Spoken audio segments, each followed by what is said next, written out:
আমি আপনাদের সামনে কোরআনুল কারীমের অসংখ্য আয়াত থেকে একটি আয়াত তেলাওয়াত করেছি। রাসূল সাল্লাল্লাহু আলাইহি ওয়াসাল্লামের অগণিত হাদিস থেকে একটি হাদিস পাঠ করেছি। এই হাদিসকে সামনে রেখেই তাফসিরে ইলমি, ইজাজে ইলমির আলোকে আপনাদের সামনে কিছু কথা বলে বিদায় নিব ইনশাআল্লাহ। তাফসিরে ইলমি কাকে বলে? তাফসিরে ইলমি বলা হয় বিজ্ঞানের বিশুদ্ধ দর্শনের আলোকে কোরআনের ব্যাখ্যা করা। বিজ্ঞানের বিশুদ্ধ দর্শনের আলোকে কোরআনের ব্যাখ্যা করতে গিয়ে যদি দুনিয়াতে কোনো অলৌকিকতা প্রমাণ পায় তাকে ইজাজে ইলমি বলে। সুবহানাল্লাহ পড়েন। আপনাদের বাংলাদেশের বর্তমান অন্তর্বর্তীকালীন ধর্মীয় উপদেষ্টা ডক্টর আ.ফ.ম. খালেদ হোসাইন, উনি আমার স্যার, আমি ওনার কাছে পড়াশোনা করেছি বিশ্ববিদ্যালয়ে। বিজ্ঞানের বিশুদ্ধ দর্শনের আলোকে কিভাবে তাফসির করতে হয়, বিজ্ঞানের বিশুদ্ধ দর্শনের আলোকে কোরআনের ব্যাখ্যা করতে গিয়ে কিভাবে অলৌকিকতা প্রকাশ পায় সেটা আজকে আপনাদেরকে বুঝাবো ইনশাআল্লাহ। আমরা সবাই বলেন তো দেখি, আমরা সবাই মুসলিম হওয়ার পরে আল্লাহ তাআলা আমাদেরকে একটি কিতাব দিয়েছেন, সেই কিতাব অনুযায়ী চলার জন্য। সেই কিতাবটির নাম কি? আরো জোরে বলেন, আল কোরআন। পৃথিবীতে আল্লাহ তাআলা মানুষদেরকে প্রেরণ করার পরে ৪৫০০ ধর্ম আছে দুনিয়াতে। ৪৫০০ ধর্মের মানুষ তাদের নির্দিষ্ট একটি বই অনুযায়ী চলাফেরা করে। হিন্দু ধর্মের ভাইরা হিন্দু ধর্মের বই অনুযায়ী তাদের জীবন চালায়। খ্রিস্টান ধর্মের ভাইরা খ্রিস্টান ধর্মের বই অনুযায়ী তারা তাদের জীবন চালায়।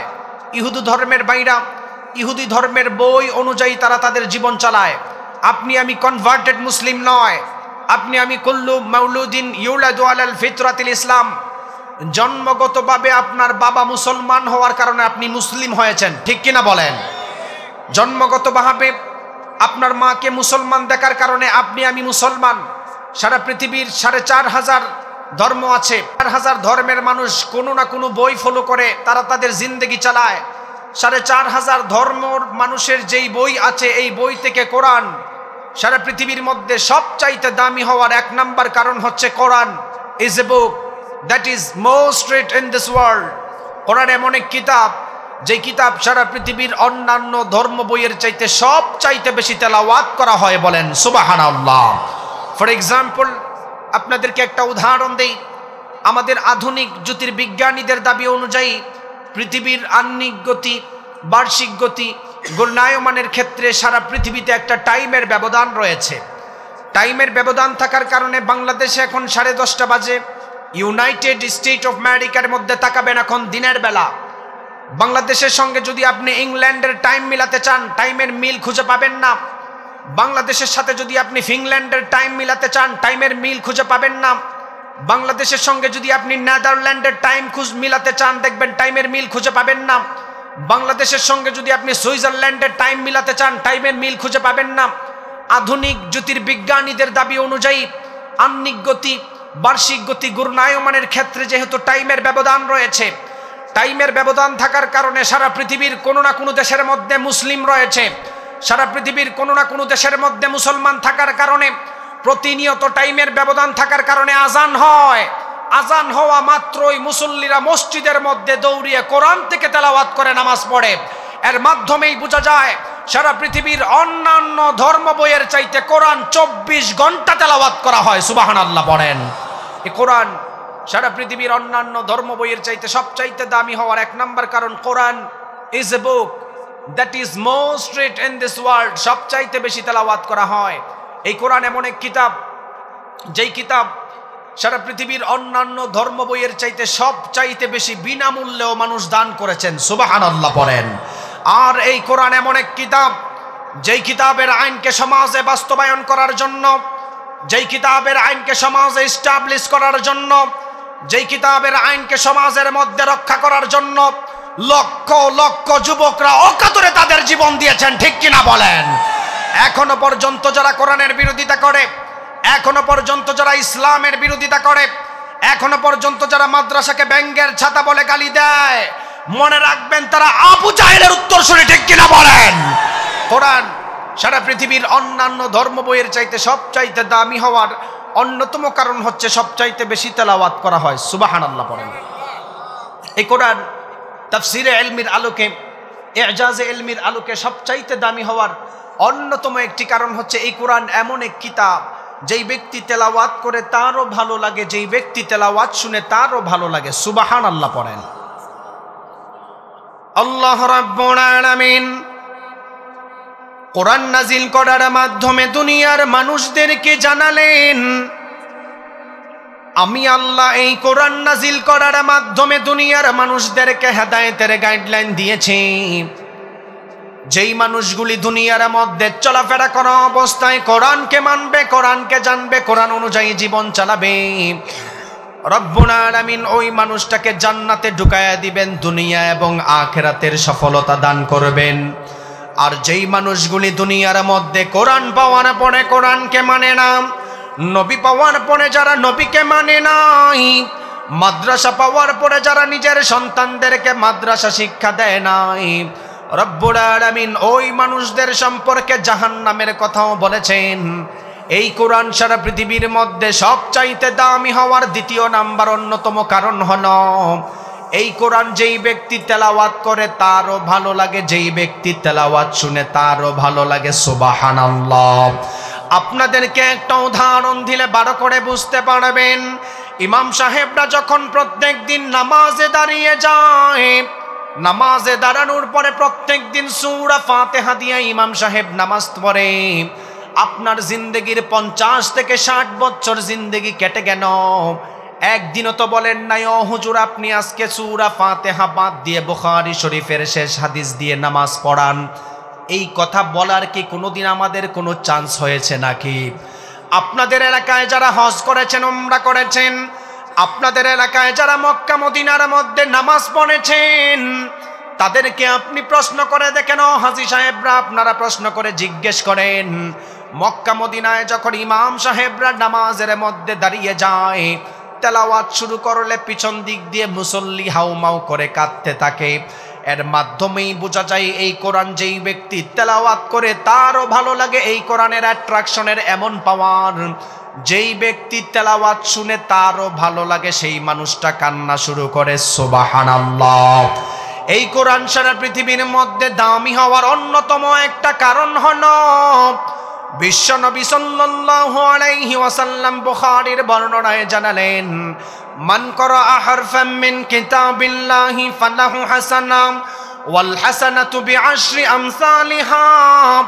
ও সাহাবায়ে কেরাম, উম্মতের মধ্যে যেই সমস্ত উম্মতগুলি কোরআন তেলাওয়াত করে, কোরআন তেলাওয়াত করার কারণে প্রতি অক্ষরে অক্ষরে আল্লাহ তাআলা বান্দার আমলনামায় 10টা করে নেকি লিখে দেয়। একজন সাহাবী আমার নবীকে বলল, ইয়া রাসূলুল্লাহ, বান্দার মধ্যে কোনো বান্দা যদি আলিফ লাম মিম 3টা একত্রিত উচ্চারণ করে, তাহলে তার আমলনামায় কি একটা নেই 10টা নেকি হবে নাকি আলাদা আলাদা নেকি হবে? আপনি জানলে অবাক হবেন, বিশ্বনবী সাল্লাল্লাহু আলাইহি ওয়াসাল্লাম ১৫০০ বছর আগে গোল্ডেন অফার দিয়ে গিয়েছেন। ও সাহাবায়ে কেরাম, দিলের কান লাগায়া শুনে নাও, উম্মতের মধ্যে কোনো উম্মত যদি আলিফ উচ্চারণ করে, আল্লাহ তাআলা বান্দার আমলনামায় আলাদা 10টা নেকি দিবে। লাম উচ্চারণ করার কারণে আলাদা 10টা নেকি দিবেন। মিম উচ্চারণ করার কারণে, আলিফ লাম মিম উচ্চারণ করার কারণে বান্দার আমলনামায় আল্লাহ 30টা নেকি লিখে দিবেন। সুবহানাল্লাহ। এই কোরআন সারা পৃথিবীর মধ্যে দামি হওয়ার অন্যতম আরেকটা কারণ হলো বিশ্বনবী সাল্লাল্লাহু আলাইহি ওয়াসাল্লাম মানুষদেরকে জানালো, ইকরাউল কুরআন ফাইন্নাহু ইয়াতি ইয়াউমাল কিয়ামাতি শাফিআন লিআসহাবিহি। ও সাহাবায়ে কেরাম, যেই সমস্ত উম্মতগুলি দুনিয়ার মধ্যে কোরআন তেলাওয়াত করবে, যেই সমস্ত উম্মতগুলি দুনিয়ার মধ্যে নিজের সন্তানদেরকে কোরআন শিক্ষা দিবে, আপনি তো আপনার সন্তানকে মাদ্রাসায় পড়ান, বিশ্বনবী বললেন ওই সমস্ত উম্মতরা মারা যাওয়ার পরে হাসরের ময়দানে ওই মানুষটাকে জান্নাতে নেওয়ার জন্য স্বয়ং কোরআন বান্দার জন্য আল্লাহর কাছে সুপারিশ করবেন। সুবহানাল্লাহ। স্বয়ং আল্লাহর কাছে সুপারিশ করবে, আল্লাহ এই বান্দা রাতের অন্ধকারে আপনার কোরআন তেলাওয়াত করেছেন, এই বান্দা কষ্ট করেছে কোরআন তেলাওয়াত করছেন, আপনি তাকে যতক্ষণ পর্যন্ত জান্নাত না দিবেন আমি কোরআন তার জন্য সুপারিশ করা বন্ধ করব না। সুবহানাল্লাহ বলেন। আল্লাহ রাব্বুল আলামিন কোরআন নাজিল করার মাধ্যমে দুনিয়ার মানুষদেরকে জানালেন এই কোরআন নাজিল করার মাধ্যমে আল্লাহ দুনিয়ার মানুষদেরকে হেদায়েতের গাইডলাইন দিয়েছেন। আপনি জানলে অবাক হবেন, বিশ্বনবী সাল্লাল্লাহু আলাইহি ওয়াসাল্লাম সাহাবায়ে কেরামদেরকে জানানো, ও সাহাবায়ে কেরাম, ইন্না লিল্লাহি আহলিনা মিনান নাস, নিশ্চয়ই দুনিয়ার মধ্যে আল্লাহর পরিবার আছে। সাহাবায়ে কেরাম আমার নবীকে বলল, ইয়া রাসূলুল্লাহ, আল্লাহর পরিবার কারা? আল্লাহর তো দুনিয়ার মধ্যে কোনো সন্তান নাই, আল্লাহর তো দুনিয়ার মধ্যে কোনো স্ত্রী নাই, আল্লাহর তো কোনো পরিবার নাই, কাকে আপনি আল্লাহর পরিবার বললেন? বিশ্বনবী বলল, হুম আহলুল কোরআনি ওয়া আহলুল্লাহি ওয়া খাসাতুহুম। ও সাহাবায়ে কেরাম, যেই সমস্ত উম্মত কোরআনকে ভালোবাসে, কোরআনওয়ালা, কোরআনকে সময় দেয়, কোরআনকে ভালোবাসে, ওই মানুষরাই হলো দুনিয়ার মধ্যে আল্লাহর পরিবার হয়ে যাবে। সুবহানাল্লাহ। এই কোরআন সারা পৃথিবীর মধ্যে সবচাইতে দামি হওয়ার তৃতীয় নাম্বার অন্যতম কারণ হচ্ছে there is no contradiction between the holy book Quran and science. কোরআন এবং আধুনিক বিজ্ঞানের মধ্যে কোনো দ্বন্দ্ব নেই, বরং বিজ্ঞান যত উন্নত আর বিকশিত হচ্ছে, কোরআনের কাছে ততই ভিক্ষার থলি নিয়ে দাঁড়িয়ে যাচ্ছে। সুবহানাল্লাহ পড়েন। ফর এক্সাম্পল, উদাহরণ দেই, how the universe was created, এই দুনিয়া, আসমান, জমিন, গ্যালাক্সি, নেহারিকাপুঞ্জ কিভাবে তৈরি হলো। আমি জানি আপনাদের রাজশাহীর মানুষ শিক্ষিত মানুষ। আমাদের দুনিয়ার মানুষের দাবি অনুযায়ী স্টিফেন হকিং এর বিগ ব্যাং থিওরির আলোকে মানুষ দুনিয়া সৃষ্টির ইতিহাস জেনেছেন। স্টিফেন হকিং একটি বই লিখেন, a brief history of time from big bang two black hole. এই বইয়ের মধ্যে উনি তুলে ধরেছেন পৃথিবীর সমস্ত কিছু একত্রিত একটা গ্যাসীয় কণার মতো ছিল। বিজ্ঞান উন্নত হওয়ার কারণে মাত্র কিছুদিন আগে আপনি পৃথিবী সৃষ্টির ইতিহাস জেনেছেন। আপনি জানলে অবাক হবেন, আল্লাহ রাব্বুল আলামিন ১৫০০ বছর আগে সূরাতুল আম্বিয়া এর ৩০ নম্বর আয়াতে এই পৃথিবী সৃষ্টির ইতিহাসও তুলে ধরেছেন। সুবহানাল্লাহ পড়েন। আল্লাহ রাব্বুল আলামিন কোরআন নাজিল করার মাধ্যমে সমস্ত কিছুর সমাধান দিয়েছেন। তার অন্যতম একটা উদাহরণ দিলে আপনারা খুব সুন্দর করে ভালো করে বুঝতে পারবেন। আমাদের সমাজের মানুষ বিজ্ঞান শিক্ষার কারণে সন্তানদেরকে মাদ্রাসায় শিক্ষা দিতে চায় না। আমাদের সমাজের মানুষ বিজ্ঞান শিক্ষার কারণে, সায়েন্স উন্নত হওয়ার কারণে ওলামায়ে কেরামদেরকে কাঠমুল্লা বলে গালি দেয়। আমাদের সমাজের শিক্ষিত মানুষরা বিজ্ঞান শিক্ষার কারণে মাদ্রাসা শিক্ষাকে ব্যঙ্গের ছাতা বলে গালি দেয়। আপনার বিজ্ঞান উন্নত হওয়ার কারণে কিছুদিন আগে আপনি মাত্র বিগ ব্যাং থিওরির কথা জেনেছেন। পৃথিবীর সমস্ত কিছু একত্রিত ছিল। বিজ্ঞানের ভাষায় কোনো একটি ব্লাস্ট হওয়ার কারণে আসমান জমিন আলাদা হয়েছেন। আপনি জানলে অবাক হবেন, রব্বুল আলামিন ১৫০০ বছর আগে সূরাতুল আম্বিয়া এর ৩০ নম্বর আয়াতে এই বিগ ব্যাং থিওরি অর্থাৎ দুনিয়া সৃষ্টির ইতিহাস আল্লাহ মানুষদেরকে জানিয়েছেন। সুবহানাল্লাহ। আল্লাহ রাব্বুল আলামিন বললেন, আওয়ালাম ইয়ারাল্লাযীনা কাফারু আন্নাস সামাওয়াতি ওয়াল আরদা কানাতা রাতকান ফাফাতাকনাহুমা। আল্লাহ রাব্বুল আলামিন এই আয়াতের মধ্যে দুনিয়ার মানুষদেরকে জানানো, দুনিয়ার কাফের মুশরিকরা কি তারা একবারও চিন্তা করে দেখে না, আসমান জমিন যখন একত্রিত ছিল, আমি আল্লাহর অর্ডারের কারণে আসমান জমিন সমস্ত কিছু আলাদা আলাদা হয়েছে। বিগ ব্যাং থিওরিটাকে আরো ক্লিয়ার করার জন্য অনেকটা আয়াত দিয়ে প্রমাণ দেই। আপনি তো বিজ্ঞান শিখার কারণে আপনি চিন্তা করেন মাদ্রাসাকে ব্যঙ্গের ছাতা বলে গালি দেন। এবার শুনে নেন, ১৫০০ বছর আগে রব্বুল আলামিন এই বিগ ব্যাং থিওরির কথাটা আরো সুন্দর করে জানানো। রব্বুল আলামিন সূরাতুল হামিম আস-সাজদা এর ১৪ নম্বর আয়াতে পৃথিবী সৃষ্টির ইতিহাসটা আল্লাহ আরো সুন্দর করে তুলে ধরেছেন। সুবহানাল্লাহ। আল্লাহ রাব্বুল আলামিন বললেন, সুম্মাস্তাওয়া ইলাস সামাই ওয়া হিয়া দুখানুন ফাকালা লাহা ওয়ালিল আরদি ইতিয়া তাওআন আও কারহা قالتا أتينا طاععين। আল্লাহ রাব্বুল আলামিন এই আয়াতের মধ্যে পৃথিবী সৃষ্টির ইতিহাসটা আরো সুন্দর করে জানালো। আমাদের সমাজের মানুষ বিজ্ঞান শিখার কারণে ওলামায়ে কেরামদেরকে কাঠমোল্লা বলে গালি দেয়। আপনি জানলে অবাক হবেন, রব্বুল আলামিন এই আয়াতের মধ্যে দুনিয়ার মানুষদেরকে আরো সুন্দর করে জানালো। ও দুনিয়ার মানুষ, সমস্ত কিছু যখন একত্রিত একটা কানা শাইআন ওয়াহিদাম মিন গাস, গ্যাসীয় কণার মতো ছিল, আমি আল্লাহর অর্ডারের কারণে ইচ্ছায় অনিচ্ছায় আসমান জমিন আলাদা হয়ে গিয়েছেন। সুবহানাল্লাহ। There is no contradiction between the Holy Book Quran and science.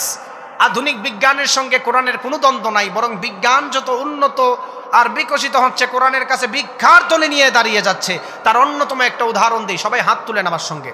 আমাদের দুই হাতে আঙ্গুল কয়টা? আরো জোরে বলেন। হাত কয়টা? আঙ্গুল কয়টা?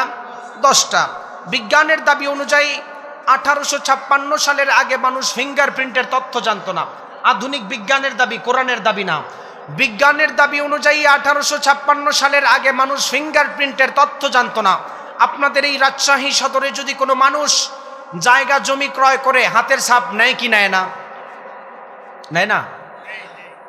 যদি কেউ বিদেশ যেতে চায় হাতের ছাপের দরকার আছে না নাই?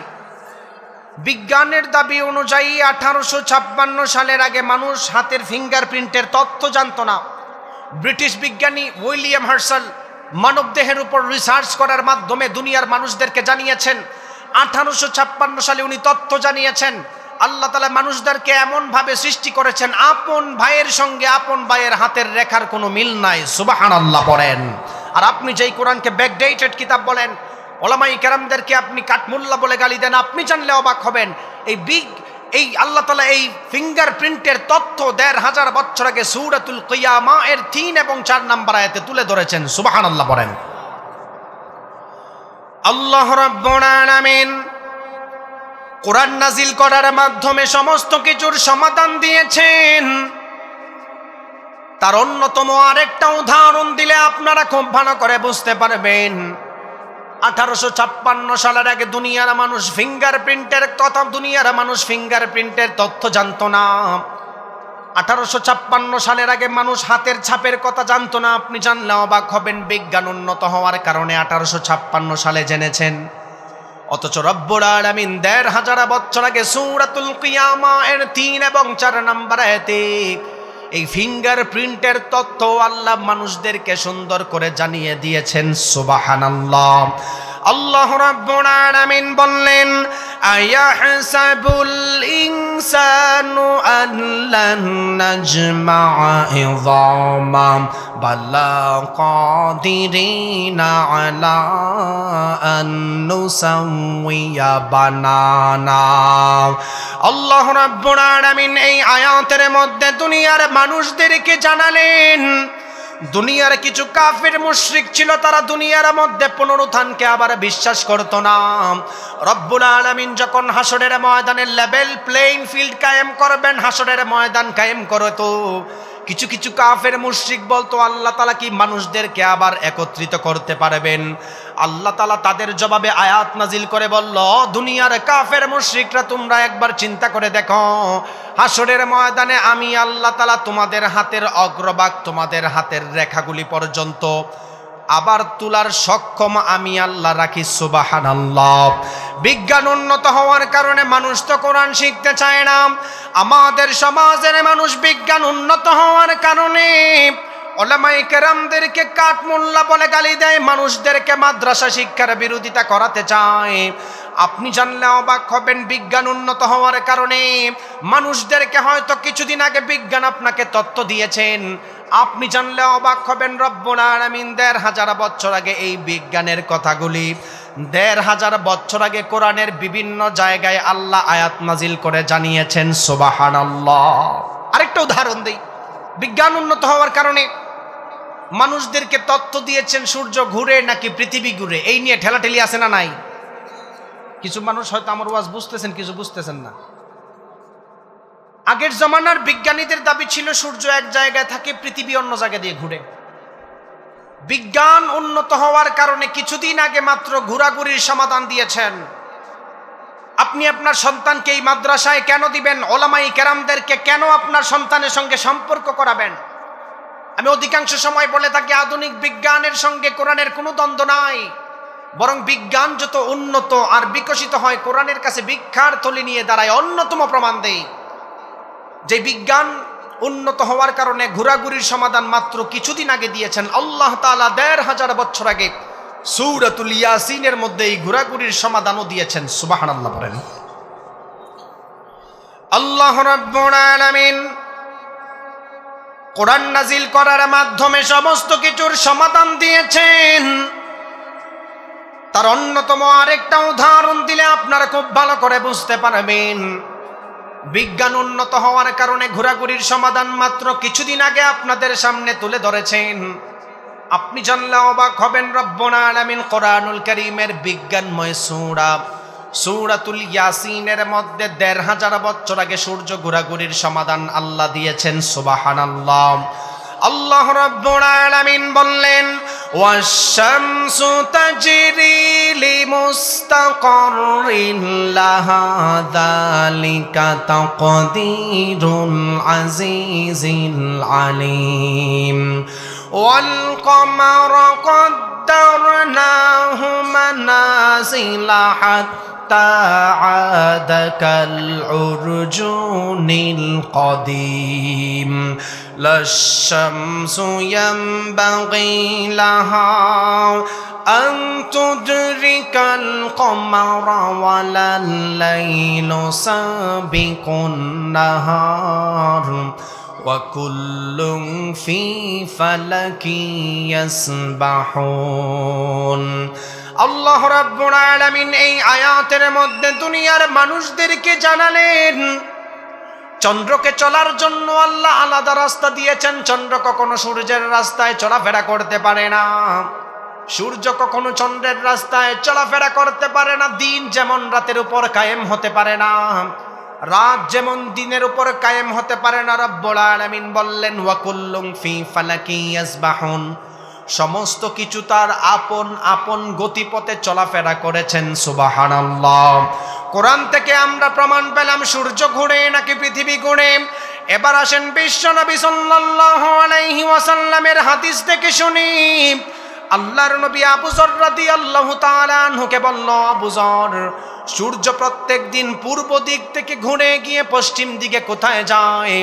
আবু যর রাদিয়াল্লাহু তাআলা আনহু আমার নবীকে বলল, গো আল্লাহর নবী, সূর্য প্রত্যেক দিন ঘুরে গিয়ে কই যায় আমি জানি না। আল্লাহ এবং আল্লাহর রাসূল আমার চাইতে ভালো জবাব দিতে পারবেন। সুবহানাল্লাহ। সূর্য প্রত্যেক দিন পূর্ব দিক থেকে ঘুরে গিয়ে পশ্চিম দিকে কই যায়? আবু যর তুমি বলো। আবু যর বলে, আমি জানি না। এমন সময় নবী বলেন, আবু যর শোনো, সূর্য প্রত্যেক দিন পূর্ব দিক থেকে ঘুরে গিয়ে পশ্চিম দিকে আল্লাহর কুদরতি পায়ে সেজদা দেয়। সুবহানাল্লাহ পড়েন। বিশ্ব নবী আবু যর রাদিয়াল্লাহু তাআলা আনহুকে বললেন, সূর্য প্রত্যেক দিন পূর্ব দিক থেকে ঘুরে গিয়ে আল্লাহর কুদরতি পায়ে পশ্চিম দিকে সেজদা দিয়ে শুধু পড়ে থাকে না, আমার আল্লাহর কাছে বললেন, ওগো আল্লাহ, আপনি যদি আমাকে অনুমতি দেন আবার ঘুরে গিয়ে আমি পূর্ব দিকে উদিত হব। রব্বুল আলামিন প্রতিদিন অর্ডার দেওয়ার কারণে সূর্য আবার ঘুরে গিয়ে পূর্ব দিক থেকে উদিত হয়। ও আবু যর, সায়াতি আলান নাসি জামান, এমন একটা জমানার মধ্যে মানুষগুলি উপনীত হয়ে যাবে যেই জমানার মধ্যে আল্লাহর সূর্যকে ঘোরার অনুমতি দিবে না। সূর্যকে ঘোরার অনুমতি না দেওয়ার কারণে পৃথিবীর মধ্যে কিয়ামতের আগে সূর্য পশ্চিম দিকে উদিত হবে। এই হাদিস থেকে বোঝা যায় সূর্য তার আলাদা গতিপথে চলাফেরা করে। সুবহানাল্লাহ। কোরআন সারা পৃথিবীর মধ্যে সবচাইতে দামি হওয়ার অন্যতম কারণ হচ্ছে আধুনিক বিজ্ঞানের সঙ্গে কোনো দ্বন্দ্ব নেই। তার অন্যতম আরেকটা তথ্য দিয়ে যায় আপনাদের শরীর দিয়ে। বিজ্ঞান 2006 সালে মানুষদেরকে জানিয়েছেন মানুষ বৃদ্ধ হলে মানুষের চুল দাড়ি পাকে। বৃদ্ধ হলে চুল দাড়ি পাকে কি পাকে না? আপনাদের পাকে না? পাকে। এই যে কিছু মুরব্বী চাচা আছে বসে আছে, চুল দাড়ি পাকছে। 2006 সালে বিজ্ঞান জানাইছেন মানুষ বৃদ্ধ হলে চুল দাড়ি পাকে। 2006 সালে বিজ্ঞান ব্যতিক্রমী একটা তথ্য দিয়েছেন, বৃদ্ধ হলে মানুষের চুল দাড়ি পাকে, এটা স্বাভাবিক। কিন্তু কোনো কোনো সময় টেনশনে পড়লে ছোট ছোট নবজাতক শিশুরও চুল দাড়ি পেকে যায়, আছে না নাই? আপনি তাকায় দেখবেন আমাদের সমাজের অধিকাংশ যুবক ভাইদের চুলদাড়ি পেকে যায়। কারণ কি? বিজ্ঞানের দাবি অনুযায়ী 2006 সালে মানুষ টেনশনে পড়লে চুলদাড়ি পাকতে পারে। আপনি জানলে অবাক হবেন, আল্লাহ রাব্বুল আলামিন ১৫০০ বছর আগে কোরআনুল কারীমের সূরাতুল মুজাম্মিলের ১৭ নম্বর আয়াতে এই তথ্যটাও আল্লাহ দিয়েছেন। সুবহানাল্লাহ পড়েন। আল্লাহ বলেন, ফাকাইফা তাত্তাকুনা ইন কাফারতুম ইয়াউমা ইয়াজআলুল উইলদানা শিবা। কিছু কিছু মানুষ হাসরের ময়দানের ভয়াবহতা নিয়ে ঠাট্টা করত। আল্লাহ বলেন, তারা যদি এই ভয়াবহতা দেখতো, নবজাতক শিশুও বৃদ্ধ হয়ে যেত। সুবহানাল্লাহ পড়েন। আল্লাহ ১৫০০ বছর আগে বলেছেন টেনশনে পড়লে নবজাতক শিশুও বৃদ্ধ হতে পারে। বিজ্ঞান ২০০৬ সালে মাত্র এই আয়াত রিসার্চ করে মানুষদেরকে জানাইছেন যে টেনশনে পড়লে ছোট ছোট ছোট বাচ্চারও চুল পাকতে পারে। সুবহানাল্লাহ পড়েন। আল্লাহ রাব্বুল আলামিন কোরআন নাজিল করার মাধ্যমে সমস্ত কিছুর সমাধান দিয়েছেন। তার আরেকটা উদাহরণ দিলে আপনারা খুব ভালো করে বুঝতে পারবেন। আমাদের সঙ্গে বলেন, আপনাদের রাজশাহীর মানুষ অসুস্থ হলে হসপিটালে যাওয়ার দরকার আছে না নাই? আপনারা যান না হসপিটালে? হসপিটালে যান। এখানে অধিকাংশ যুবক ভাই আমি যদি জিজ্ঞেস করি, আচ্ছা বলো তো দেখি, এই দুনিয়াতে চিকিৎসা বিজ্ঞানের উন্নতি কে করলো? আমাদের দুনিয়ার যুবক ভাইরা আমাকে জবাব দিবেন, হয়তো ইহুদি খ্রিস্টানরা, হয়তো ল্যাটিনরা আমাদেরকে চিকিৎসা বিজ্ঞান চিনায় দিয়ে গেছেন। আপনি জানলে অবাক হবেন, এই দুনিয়াতে সর্বপ্রথম চিকিৎসা বিজ্ঞান উন্নতি করেছেন একজন মুসলিম ডক্টর। সুবহানাল্লাহ পড়েন। স্পেন যখন মুসলিমদের আওতাধীনে ছিল, স্পেনের অন্যতম একজন বিখ্যাত মুহাদ্দিস আবুল কাসেম আল জাহরাবি রহমতুল্লাহি আলাই, উনি সর্বপ্রথম দুনিয়াতে চিকিৎসা বিজ্ঞানের উন্নতি করেন। উনি চিকিৎসা বিজ্ঞানের উপর সর্বপ্রথম 30 খণ্ড কিতাব লিখে যান। সুবহানাল্লাহ পড়েন। এখনো পর্যন্ত আমাদের বাংলাদেশের কোনো ডক্টর সাহেব যদি MBBS, FCPS, FRCS এর ডক্টরেট আনতে যায়, আবুল কাসেম আল জাহরাবি রহমতুল্লাহি আলাইহির লিখিত কিতাবের অনুযায়ী তারা ডক্টরেট আনে। সুবহানাল্লাহ পড়েন। আবুল কাসেম আল জাহরাবি রহমতুল্লাহ আলাই মুসলিম বিজ্ঞানী, সর্বপ্রথম যখন চিকিৎসা দিতেন, উনার কাছে মানুষরা যেত, উনি প্রেসক্রিপশন দিতেন বিসমিল্লাহ দিয়ে। কি দিয়ে? আরো জোরে বলেন, আলোচনা শেষ করে দিবে। এমন নতুন তথ্য দিয়ে যায়, শুনলে ঘুম ভেঙে যাবে। কি দিয়ে প্রেসক্রিপশন দিত? বিসমিল্লাহ দিয়ে। আপনারা যারা হসপিটালে যান, হসপিটালে যাওয়ার পরে আমাদের কোমরের ব্যথা থাকে, চোখের ব্যথা থাকে, মাথার ব্যথা থাকে, ডক্টর সাহেব ওষুধ দেয়। আপনারা কি কোনোদিন জিজ্ঞেস করছেন যে স্যার কোমরের ব্যথার ওষুধ দিলেন, মাথা ব্যথার ওষুধ দিলেন, সমস্ত কিছুর ওষুধ দিলেন, এই প্রেসক্রিপশনের কর্নার যে RX লেখা থাকে, এটা কিসের ওষুধ জিজ্ঞেস করছেন কোনোদিন? আপনি তো দেখেনই নাই যে প্রেসক্রিপশনের কর্নারে RX আছে। আছে না? এই যে আছে, দেখেন RX লেখা থাকে। কেন? এর তত্ত্ব শুনেন। মুসলিম সভ্যতা যখন দুনিয়ার মধ্যে ধ্বংস হয়ে যায়, ল্যাটিনরা মুসলিমদের ঐতিহ্যকে পানির নিচে ফেলানোর জন্য আবুল কাসেম আল জাহরাবি রহমতুল্লাহ আলাই সর্বপ্রথম বিসমিল্লাহ দিয়ে চিকিৎসা দিতেন। এটাকে তারা বিসমিল্লাহ বাদ দিয়ে RX লিখেছেন। RX এর অন্যতম মিনিং হচ্ছে, গুগলে সার্চ করবেন, ওই জমানার মিশরীয় গ্রিক দেবীকে অনুসরণ করা। ওই জমানার মিশরীয় গ্রিক দেবীকে যারা অনুসরণ করবে, তাদের আকীদা ছিল তারা আর জিন্দেগিতে অসুস্থ হবে না। নাউজুবিল্লাহ পড়েন। সুস্থতা দেওয়ার মালিককে, অসুস্থতা দেওয়ার মালিককে। RX দিয়ে তারা এটাকে বিশ্বাস করে। আজকের এই ঐতিহাসিক তাফসিরুল কোরআন মাহফিল থেকে আমাদের একটাই দাবি, আমাদের মুসলিম ডক্টররা যখন বাহিরের দেশে MBBS, FCPS, FRCS এর ডক্টরেট আনবে, কোনো সমস্যা নেই। আজকের এই রাজশাহীর প্রোগ্রাম থেকে আমাদের একটাই দাবি থাকবে, আমাদের মুসলিম ডাক্তাররা আমাদের ঐতিহ্যকে ফিরিয়ে আনার জন্য ইহুদি খ্রিস্টানদের চক্রান্ত RX কে বাদ দিয়ে বিসমিল্লাহ দিয়ে প্রেসক্রিপশন লেখা চাই। ঠিক কিনা বলেন? কোনো হিন্দু ডক্টর RX লিখলো না কি লিখলো আমার দেখার বিষয় না। কোনো খ্রিস্টান ডক্টর RX দিল কি না দিল আমার দেখার বিষয় না। কোনো ইহুদি ডক্টর কি লিখলো না লিখলো আমার দেখার বিষয় না। আমার একটাই দাবি, আমার মুসলিম ডাক্তার যখন বাহিরের দেশে MBBS, FCPS, FRCS এর ডক্টরেট আনবে, আবুল কাসেম আল জাহরাবি রহমতুল্লাহি আলাইহির ঐতিহ্যকে তোলার জন্য আমাদের মুসলিমদের civilisation, the enduring legacy of Muslim civilisation খুলে দেখেন। আমাদের মুসলিমদের সভ্যতা ছিল বিসমিল্লাহ দিয়ে প্রেসক্রিপশন দেওয়া। আমাদের একটাই দাবি হচ্ছে RX কে বর্জন করা, বিসমিল্লাহ দিয়ে আবার প্রেসক্রিপশন দেওয়া। চাই কি চাই না? এই তত্ত্ব কোনোদিন শুনছেন আপনারা? জানার দরকার আছে না নাই? এবার আসেন, ইহুদি খ্রিস্টানরা কখনো চায় না মুসলিম সভ্যতা উপরে উঠে যাক, ঠিক কিনা বলেন? ইহুদি খ্রিস্টানরা কখনো চায় না মুসলিম সভ্যতা উপরে উঠে যাক। ইহুদি খ্রিস্টানরা সর্বনিয়তই তারা চক্রান্ত করেছে মুসলিমদের সভ্যতাকে ধ্বংস করে দেওয়ার জন্য, ঠিক কিনা বলেন? তার অন্যতম একটা উদাহরণ দিই। আপনি তো রাজশাহী এলাকার মধ্যে নামাজ পড়েন, চিন্তা করেন 5 ওয়াক্ত নামাজ পড়তেছেন, কোনো হিসাব নাই। আপনি জানলে অবাক হবেন আমাদের মুসলিম ধর্মের নামাজকে নিয়ে ইহুদি খ্রিস্টান চক্রান্ত করে। কিভাবে? পাকিস্তানের একজন বিখ্যাত ডক্টর মাজেদুজ্জামান উসমানী, উনি ইউরোপের একটা ইউনিভার্সিটিতে ফিজিওথেরাপির উপর শিক্ষা নেওয়ার জন্য গিয়েছেন। ফিজিওথেরাপির উপর শিক্ষা নিতে গিয়ে মুসলিম ডক্টর, 2 জন ইহুদি খ্রিস্টান ডক্টরের সঙ্গে ওনাদের দেখা হয়। একজনের নাম হচ্ছে চার্লস ফাকনার, আরেকজনের নাম হচ্ছে Smith Andrés.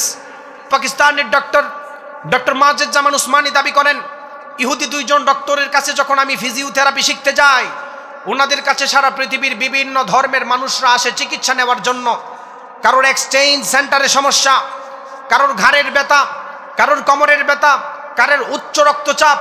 Charles ফাকনার, Smith Andrés ওনাদের কাছে যখন চিকিৎসা নিতে যায়, ডক্টর মাজেদুজ্জামান উসমানী মুসলিম ডক্টর দাবি করেন ইহুদি খ্রিস্টানরা তাদেরকে 17 প্রকার রোগ থেকে বাঁচার জন্য মুসলিম ধর্মের নামাজের ব্যায়াম শিক্ষা দেয়। সুবহানাল্লাহ পড়েন। কিভাবে? উদাহরণ দেই। আমেরিকার একজন বড় ডক্টর, উনি এই নামাজের ব্যায়ামটাকে মুসলিম ধর্মের ঐতিহ্য যে এটাকে প্রকাশ হবে, এটা সে আর শান্তিতে থাকতে পারে নাই। এটার নাম দিয়েছেন ইউরোলিঙ্গুইস্টিক। গুগলে সার্চ করবেন ইউরোলিঙ্গুইস্টিকের ব্যায়াম কি, তাকায় দেখবেন ইউরোলিঙ্গুইস্টিকের ব্যায়াম হচ্ছে যেইভাবে মুসলিমরা নামাজ পড়ে, রুকু করে, সেজদা করে। সুবহানাল্লাহ পড়েন। আধুনিক চিকিৎসা বিজ্ঞানের দাবি অনুযায়ী যদি কোনো মানুষ, কোনো মুসলিম 5 ওয়াক্ত নামাজ পড়তে পারে, রোজা রাখতে পারে, ভালো করে সেজদা দিতে পারে, ওই মানুষটা কখনো উচ্চ রক্তচাপে ভোগান্তি হয় না। সুবহানাল্লাহ পড়েন। আধুনিক চিকিৎসা বিজ্ঞানের দাবি। কিন্তু আপনি তো নামাজ পড়তে চান না, আমি তো নামাজে আসতে চাই না। অথচ রাসূল সাল্লাল্লাহু আলাইহি ওয়াসাল্লাম বলেন 40 দিন তাকবীর উলার সহিত যেই উম্মত নামাজ পড়বে বারাআতুম মিনান নিফাক, মুনাফিকি করে নেয়, মারা যাওয়ার পরে বারাআতুম মিনান নার, আল্লাহ তাআলা তাকে জাহান্নামের আগুন স্পর্শ করা হারাম করে দেয়। সুবহানাল্লাহ পড়েন। আমাদের কোরআন শিক্ষার দরকার আছে না নাই? মাদ্রাসা শিক্ষার দরকার আছে না নাই? আরেকটা উদাহরণ দিই, ভালো করে বুঝবেন। আমি Quranic science and Islamic studies ডিপার্টমেন্টের ছাত্র, যে কারণে আমি কোরআনকে বিজ্ঞান দিয়ে ব্যাখ্যা করার চেষ্টা করি। আরেকটা উদাহরণ দিই, শোনেন। 1900 সালে বিজ্ঞান প্যারিটাইজ ফসিল নামে একটা তথ্য দিয়েছেন। প্যারিটাইজ ফসিলের মিনিং হচ্ছে মানুষ মারা যাওয়ার পরে, কবরে রাখার পরে তাদের হাড্ডি মাংস পচে গলে কোনো সময় পাথর কিংবা লোহাও হয়ে যেতে পারে। বিজ্ঞান 1900 সালের পরে দাবি করেছেন। আপনি জানলে অবাক হবেন, আপনার সন্তানকে কেন আপনি মাদ্রাসায় দিবেন? এই মাদ্রাসার মধ্যে কোন কিতাব আল্লাহ তাআলা দিয়েছেন, কোন কিতাব ওলামায়ে কেরামদেরকে পড়ায়, ওলামায়ে কেরাম পড়ায়। উদাহরণ দিচ্ছি, বিজ্ঞান উন্নত হওয়ার কারণে প্যারিটাইজ ফসিলের তত্ত্ব মাত্র 1900 সালের আগে পরে দিয়েছেন। আপনি জানলে অবাক হবেন, আল্লাহ রাব্বুল আলামিন 1500 বছর আগে সূরাতুল বনী ইসরাঈলের 50 নম্বর আয়াতে এই প্যারিটাইজ ফসিলের তত্ত্ব আল্লাহ দিয়েছেন। সুবহানাল্লাহ পড়েন। আল্লাহ বলেন, হ্যাঁ নবী আপনি বলেন, কুল কুনু হিজারাতান আও হাদিদা। কিছু কাফের মুশরিকরা পুনরুত্থানকে বিশ্বাস করতো না। নবীকে বলতো, নবী হ্যাঁ, আমরা যদি মারা যাই, বিমান দুর্ঘটনায় মারা গেলে তো সেখানে জ্বলে পড়ে শেষ। কেউ যদি রাস্তায় অ্যাক্সিডেন্ট করে মারা যায়, তাকে কি খুঁজে পাওয়া যাবে? কাফের মুশরিকদের দাবি হচ্ছে বিমান দুর্ঘটনার মানুষরা মারা যাওয়ার পরে ছিন্ন বিচ্ছিন্ন হয়ে যায়। দুনিয়া যখন কিয়ামত হবে, সবকিছু উল্টাপাল্টা হয়ে যাবে, তাদেরকে আবার কিভাবে একত্রিত করবে? নবীকে প্রশ্ন করত। নবীকে আল্লাহ তাআলা আয়াত নাযিল করছেন, কুল কুনু হিজারাতান আও হাদিদা। নবী হ্যাঁ আপনি বলেন, কোন মানুষ মারা যাওয়ার পরে তাদের হাড্ডি মাংস পচে গলে যদি পাথর কিংবা লোহাও হয়, আমি আল্লাহ তোলার সক্ষমতা রাখি। সুবহানাল্লাহ পড়েন। আর বিজ্ঞান 1900 সালে দাবি করছেন মানুষের হাড্ডি মাংস পাথরও হতে পারে, লোহাও হতে পারে। সুবহানাল্লাহ পড়েন। আপনি বুঝতে পারতেছেন কোন কিতাব আপনাকে মাদ্রাসায় পড়ায়? আল্লাহ রাব্বুল আলামিন কোরআন নাজিল করার মাধ্যমে দুনিয়ার মানুষদেরকে জানালেন। এত কিছু জানার পরে যারা দুনিয়ার মধ্যে কোরআনকে জানে না, কোরআনকে মানে নাই, এত কিছু জানার পরেও যারা দুনিয়ার মধ্যে কোরআনকে শিখে নাই, কোরআনকে মানুষরা শিখতে চায় না, রব্বুল আলামিন ওই মানুষদেরকে দুনিয়া এবং আখিরাতের মধ্যে 3টা শাস্তি দিবেন। বলেন কয়টা? আল্লাহ রাব্বুল আলামিন কোরআনুল কারীমের 20 নম্বর সূরা সূরাতুত তাহা এর 124 থেকে 26 নম্বর আয়াতে জানালেন, ওয়ামান আ'রাদা আন যিকরি ফাইন্না লাহু মাঈশাতান দানকা ওয়া নাহশুরুহু ইয়াওমাল কিয়ামাতি আ'মা ক্বালা রাব্বি লিমা হাশারতানি আ'মা ওয়া ক্বাদ কুনতু বাসীরা قال كذلك أتتك آياتنا فنسيتها وكذلك اليوم تنسى। আল্লাহ রাব্বুল আলামিন এই আয়াতের মধ্যে দুনিয়ার মানুষদেরকে ক্লিয়ার করে জানালেন, এত কিছু জানার পরে যারা দুনিয়ার মধ্যে কোরআনকে মানে না, কোরআনকে জানে নাই, কোরআনকে শিখে নাই, ওই মানুষদেরকে ওয়ামান আ'রাদা আন যিকরি ফাইন্না লাহু মাঈশাতান দানকা, মাঈশাতান দানকা এর ব্যাখ্যায় মুফাসসিরিনে কেরাম জানালেন ওই মানুষটাকে আল্লাহ তাআলা দুনিয়ার মধ্যে কখনো সুখ শান্তি দিবে না। মাঈশাতান দানকা এর ব্যাখ্যায় মুফাসসিরিনে কেরাম দ্বিতীয় নম্বরে ব্যাখ্যায় জানানো, কোরআন না জানা অবস্থায় কেউ যদি মারা যায়, ওই মানুষটাকে যখন কবরে রাখা হবে রব্বুল আলামিন কবরটাকে সংকীর্ণ করবেন। তৃতীয় নাম্বার শাস্তি সম্পর্কে রব্বুল আলামিন সূরাতুত তাহা এর মধ্যে জানানো, ওয়া নাহশুরুহু ইয়াউমাল কিয়ামাতি আ'মা, আল্লাহ তাআলা ওই বান্দাদেরকে আল্লাহ হাসরের ময়দানে অন্ধ অবস্থায় হাজির করবেন। যেই বান্দারা অন্ধ অবস্থায় আল্লাহর দরবারে হাজির হয়ে যাবে, অন্ধ অবস্থায় হাজির হওয়ার পর আমার আল্লাহকে বলবেন, ওগো আল্লাহ, দুনিয়ার মধ্যে চোখ থাকার পরে কেন আপনি আমাদেরকে অন্ধ অবস্থায় তুললেন? দুনিয়ার মধ্যে চলার জন্য আপনি আমাকে স্কেলিটন কঙ্কাল দিয়েছিলেন, দুনিয়ার মধ্যে চলা সহজ করার জন্য স্পাইনাল কর্ড দিয়েছিলেন, এক্সচেঞ্জ সেন্টার দিয়েছিলেন, ব্রেইনের মধ্যে অনেক সেল দিয়েছিলেন, চোখ থাকার পরে কেন আপনি অন্ধ অবস্থায় তুললেন? রব্বুল আলামিন তাদের কথাটাও সূরাতুত তাহা এর মধ্যে জানানো, ক্বালা রাব্বি লিমা হাশারতানি আ'মা ওয়া ক্বাদ কুনতু বাসীরা, ওগো আল্লাহ, চোখ থাকার পরে কেন আপনি আমাদেরকে অন্ধ অবস্থায় হাজির করলেন? রব্বুল আলামিন তাদের কথাটাও সূরাতুত তাহা এর 126 নম্বর আয়াতে জানালো, ক্বালা কাযালিকা আতাতকা আয়াতুনা ফানাসিতাহা ওয়া কাযালিকাল ইয়াউমা তুনসা। দুনিয়ার মধ্যে তোমাদের কাছে নবী রাসূলরা যাওয়ার পরে নবী রাসূলদেরকেও তোমরা মানো নাই, কোরআন যাওয়ার পরে কোরআনকে মানো নাই, মাদ্রাসা শিক্ষাকে ব্যঙ্গের ছাতা বলে গালি দেওয়ার কারণে আল্লাহ তাআলা হাসরের ময়দানে এক শ্রেণীর মানুষদেরকে অন্ধ অবস্থায় লাঞ্ছিত করবেন। এক শ্রেণীর মানুষ অন্ধ অবস্থায় হাজির হবে, আল্লাহকে বলবেন, আল্লাহ, আমি তো অন্ধ অবস্থায় ওঠার কথা না, চোখ দেখতাম, আমি তো চোখ দেখে তাফসিরে বসছি, কেন তুললেন? আমাদের সমাজের কিছু কিছু মানুষ আছে, মাদ্রাসা শিক্ষা দেখলেই তাদের শরীরে গা জ্বলাপোড়া শুরু হয়ে যায়, ঠিক কিনা বলেন? আপনি জানলে অবাক হবেন, কোন কোরআন আপনি পড়েন, যেই কোরআনের আদর্শ কারোর ভিতরে ঢুকলে ওই মানুষটা কখনো কারোর উপর জুলুম করতে পারে না। সুবহানাল্লাহ পড়েন। কোনো মানুষের ভিতরে যদি সত্যিকারের কোরআনের মহব্বত থাকে, সত্যিকারের কোরআনের আইন থাকে, কখনো মানুষদের উপর জুলুম করতে পারে না। রাসূল সাল্লাল্লাহু আলাইহি ওয়াসাল্লামের আদর্শ ছিল 30 পারা কোরআন। খ্রিস্টান ধর্মের অন্যতম একজন ব্যক্তি হচ্ছে মাইকেল এইচ হার্ট। উনি বই লিখেছেন the 100 ranking of the most influential personality in the world। উনি বই লিখেছেন সারা পৃথিবীতে যারা দাপিয়ে বেড়ায় 100 মহামনীষীর জিন্দেগি। উনি সেখানে আদম আলাইহিস সালামের জিন্দেগির কথা এনেছেন, ইব্রাহিম আলাইহিস সালামের জিন্দেগির কথা এনেছেন, মুসা আলাইহিস সালামের কথা এনেছেন, আইজাক নিউটনের কথা এনেছেন, আলবার্ট আইনস্টাইনের কথা এনেছেন। আপনি জানলে অবাক হবেন, খ্রিস্টান ধর্মের অন্যতম ব্যক্তি Michael H heart, the 100 ranking of the most influential personality in the world, এই বইটি লিখতে গিয়ে আমার নবীর জিন্দেগিকে সর্বপ্রথম তুলে ধরেছেন। সুবহানাল্লাহ বলেন। কেন তুলে ধরলেন? আমার নবীর আদর্শ ছিল 30 পারা কোরআন। সুবহানাল্লাহ। বিশ্ব নবী সাল্লাল্লাহু আলাইহি ওয়াসাল্লামের আদর্শ কেমন ছিল একটা উদাহরণ দেই। কোরআনের আদর্শ যাদের ভিতরে ঢুকে যায় তারা কখনো মানুষদের উপর জুলুম করতে পারে না, কখনো মানুষদের উপর জুলুম করতে পারে না। হাদিসটা বলে আমি আমার আলোচনা গুছিয়ে নিব, হাদিসটা বলে আপনাদেরকে একটা উদাহরণ দিয়ে আমি আপনাদের থেকে বিদায় নিব। বিশ্বনবী সাল্লাল্লাহু আলাইহি ওয়াসাল্লাম একদিন সাহাবায়ে কেরামদেরকে নিয়ে বসে রইলেন, কথা বলতে লাগলেন। এমন সময় একজন আনসারী সাহাবী আমার নবীর দরবারে হাজির হয়ে যায়।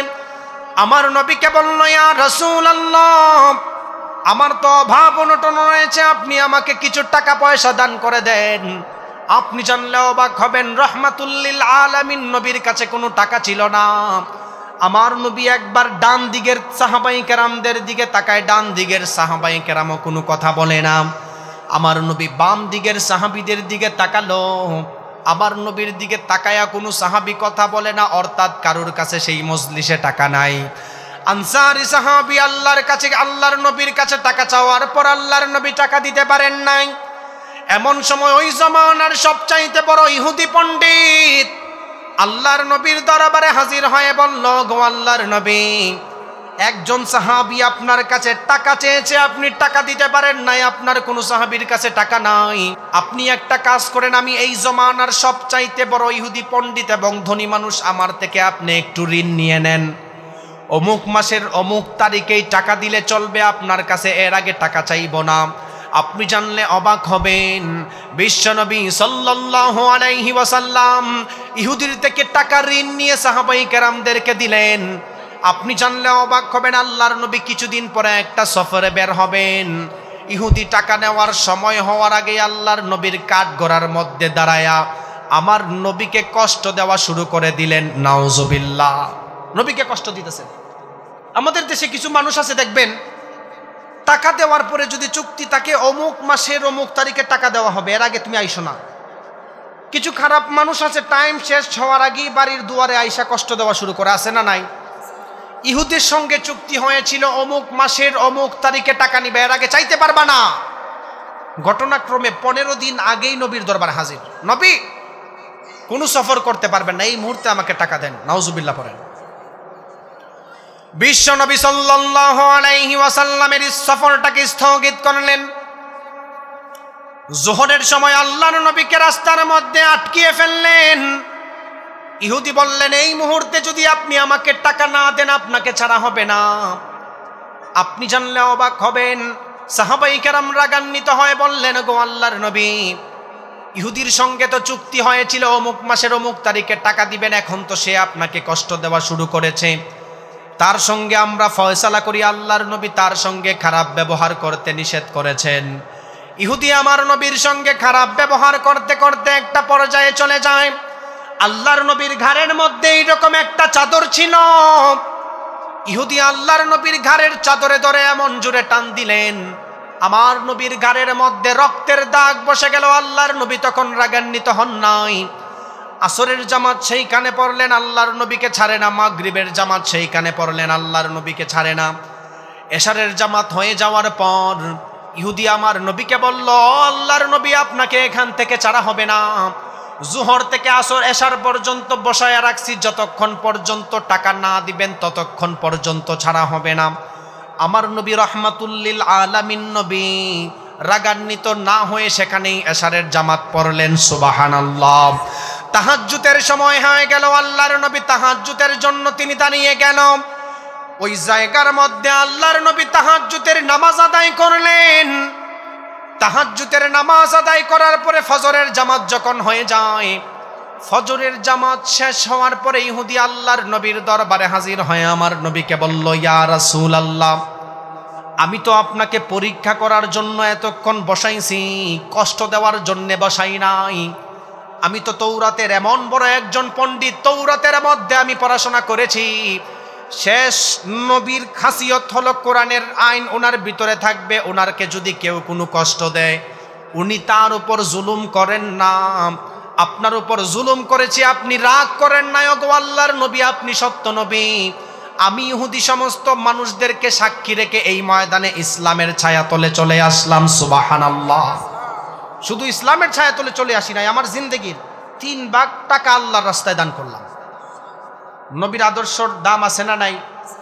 এজন্য অনেক রাত আমাকে অনেক দূর যেতে হবে। আমি শুধু মাদ্রাসা শিক্ষাকে তাফসিরে ইলমি, বিশুদ্ধ বিজ্ঞানের দর্শনের আলোকে কিভাবে তুলে ধরা যায় চেষ্টা করেছি। আমাদের সন্তানদেরকে মাদ্রাসায় দিলে উপকার আছে না নাই? আরো জোরে বলেন। মাদ্রাসায় দিলে উপকার না লস? আমাদের সমাজের অধিকাংশ মানুষের দাবি হচ্ছে মাদ্রাসায় পড়লে সন্তানরা আধুনিকতা সম্পর্কে কিছু বুঝবে না। আমাদের সমাজের অধিকাংশ মানুষের দাবি হচ্ছে মাদ্রাসায় শিক্ষা দিলে সমাজের সন্তান হয়তো সায়েন্স সম্পর্কে কিছু বুঝবে না। আমাদের সমাজের মানুষ 2 প্রকার, 2টা সিস্টেমের কারণে গুমরা হয়। কয় কারণে? আরো জোরে বলেন, আরো জোরে বলেন। আমারে যেহেতু বসাইছেন আপনারা কথা বলিয়েন, নতুন কিছু তথ্য দিয়ে যায়, নতুন তথ্য। এগুলা বাংলাদেশের অন্যান্য উলামায়ে কেরাম করে কিনা আমি জানি না।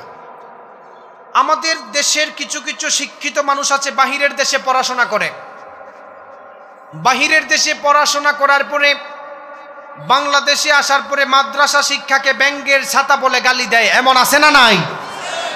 কই থেকে গালি দেয় এবার আসেন তথ্য শুনে যান। আমাদের বিশ্ববিদ্যালয়ে একটা বই পড়ানো হয়, আল কুরআন ওয়াল মুস্তাশরিকুন। বাংলাদেশের অধিকাংশ শিক্ষিত যুবক ভাইরা ওরিয়েন্টালিস্টদেরকে বিশ্বাস করে। ওরিয়েন্টালিস্ট ইংলিশ ভাষা, এটার বাংলা ভাষা হচ্ছে প্রাচ্যবাদ, আরবিতে যাদেরকে মুস্তাশরিকিন বলে। ওরিয়েন্টালিস্টদের লেখা বই পড়ে আমাদের সমাজের মানুষ ইসলামকে মাপতে চায়। 1802 সালে জন্মগ্রহণ করেছেন জোসেফ শাক্ট, 1900 সালে জন্মগ্রহণ করেছেন গোল্ডজিহের। বইগুলি পড়ানো হয় অক্সফোর্ড ইউনিভার্সিটিতে, টরন্টো ইউনিভার্সিটিতে, স্ট্যানফোর্ড ইউনিভার্সিটিতে। Origin of Muhammadan jurisprudence, aspect of Islamic civilisation, mister Arberry Nicholson, এইরকম মানুষ বই লিখেছেন।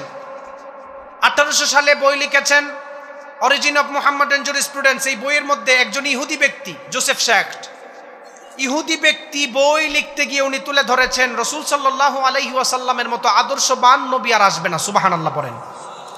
একজন ইহুদি ব্যক্তি আপনার আমার ব্রেন কিভাবে ওয়াশ করে প্রমাণ দিয়ে যায়। আমাদেরকে বিশ্বাস করানোর জন্য ইহুদি ব্যক্তি বই লিখছেন নবীর মতো নবী আসবে না। প্রথম সুবহানাল্লাহ বেশি বেশি পড়ে, কিন্তু মধ্যখানে এই বই যখন আপনি পড়তে যাবেন নাউজুবিল্লাহ ছাড়া আর কিছু খুঁজে পাওয়া যায় না।